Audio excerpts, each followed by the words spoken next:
Hey there, and welcome to The Explainer. Today, we're diving into a topic that, let's be honest, can feel like a total maze for small and medium-sized businesses right here in Utah: compliance and risk management. If you're running a business, you know exactly what I'm talking about, so let's just get right into it. Have you ever felt like you're just buried under a mountain of state and federal regulations? Yeah, you are definitely not alone. It is a super complex landscape, and for so many business owners, it feels like this constant, nagging headache. But what if? What if we could totally change how we look at it? This right here, this is the big idea we're going to unpack today. We're going to completely reframe compliance. Move it from being this chore you have to do into a real strategic opportunity that can actually make your business stronger. Okay, first things first, let's really dig into why this is so complex. It's so important to know that this feeling of being overwhelmed, well, it's not just in your head.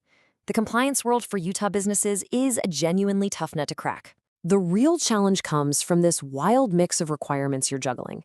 You've got Utah's own rules, like the data breach notification law, sitting right next to these huge federal laws like HIPAA if you're in healthcare or GLBA for finance. But you know what the trickiest part is? While Utah doesn't just hand you a nice, neat, standardized procedure, the law basically implies that you need to be doing ongoing risk assessments. And it's that gray area, that ambiguity, that causes so much confusion.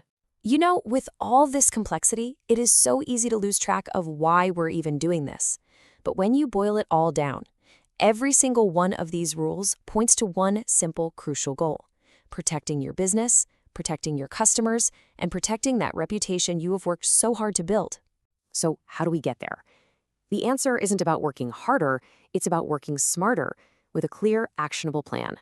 So let's build that framework for repeatable wins right here, right now. This is your roadmap. Simple as that. We're going to walk through these 6 pillars one by one, from figuring out which rules even apply to you all the way to constantly monitoring your progress. It's a structured approach, and it's designed to make all of this feel manageable. Now, before we go any further, let's just be clear on what a compliance framework even is. It's not some vague, fuzzy idea. It's a solid, concrete set of policies and procedures. Think of it like your company's own internal rulebook for how you stay on the right side of the law. This is where you actually write down how you handle data, how you assess risk, and, critically, who is responsible for what. And to make this even more real for you, here is a tangible checklist you can start using today. Seriously. Have you actually written down your policies? Is there one person who truly owns compliance? Are your risk assessments written down somewhere? And are you actually scheduling time to review them? This simple little table can be an incredibly powerful place to start. Look, if you take only one thing away from this whole section, please make it this: you have to assign responsibility. It doesn't matter if it's one person or a small team, but giving someone clear ownership of compliance, that is the single most important first step you can take. Okay, so you have a framework on paper. Awesome. Now let's talk about bringing that thing to life. We're going to need the right tools, the right training for your team, and the right way to manage your partners. This slide really gets to the core of the shift we're talking about. So many businesses are just stuck in the old way, right? Drowning in spreadsheets, chasing down documents, and only reacting after something's already gone wrong. The smart way completely flips that. It's about using technology to automate and centralize everything so you can finally be proactive and get ahead of problems before they even start. And the good news is you can start making this shift today. A great quick win is to just start researching some affordable compliance management software. There are great options out there for small businesses. At the exact same time, take a good, hard look at your cybersecurity. Are your firewalls up to snuff? Is your encryption solid? It's a simple but really effective 1-2 punch. But listen, technology is only half the battle. At the end of the day, compliance lives or dies with your people. This is not about a piece of software. It's about building a culture where everyone gets their role. That means regular training that's specific to their job. And just as important, creating an environment where people feel safe, truly safe, to report issues without any fear of getting in trouble. So here's your next actionable step. Set up a simple, anonymous way for employees to flag potential problems. Seriously, it could just be a dedicated email address or a simple third-party service. It just shows your team that you're serious about this and that you actually value their eyes and ears. Now, let's talk about a risk that gets overlooked all the time: your vendors. Your business doesn't operate in a bubble, right? The security and compliance practices of your partners can have a direct impact on you. This is exactly why vetting your vendors so carefully is absolutely critical. And that leads us to another really clear next step.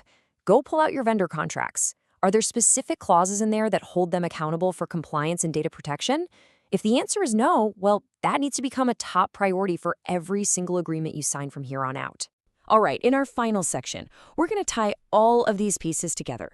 We're going to show you how this structured approach really does transform compliance from this annoying cost center into a true strategic advantage for your business. The last pillar of our framework is continuous monitoring, and the key word there is continuous. This is not a one-and-done thing. It's a constant cycle of getting better. You're always doing audits, tracking your key metrics, reporting on them, and then feeding those lessons right back into your process to improve. So how do you actually do that? Well, you've got two main tools. Internal audits let you spot check how well everyone's sticking to your policies. And then key performance indicators, or KPIs, let you measure how effective you are over time. Are security incidents going down? Are people finishing their training on time? These are the numbers that tell you if your program is actually working. And this right here, this is the ultimate payoff. When you stop chasing compliance reactively and you start managing it proactively with a clear framework, something pretty amazing happens. It doesn't just protect you from fines. It actually makes your business run better. It forces you to have clearer processes, better controls, and that improves your overall efficiency. So as we wrap this up, I want to leave you with this question. Just for a moment, forget about the overwhelming burden. Thinking about the checklist, the next steps, and the quick wins we talked about, what is the very first, single, repeatable win your business is going to create on this journey? Thanks for joining us on The Explainer.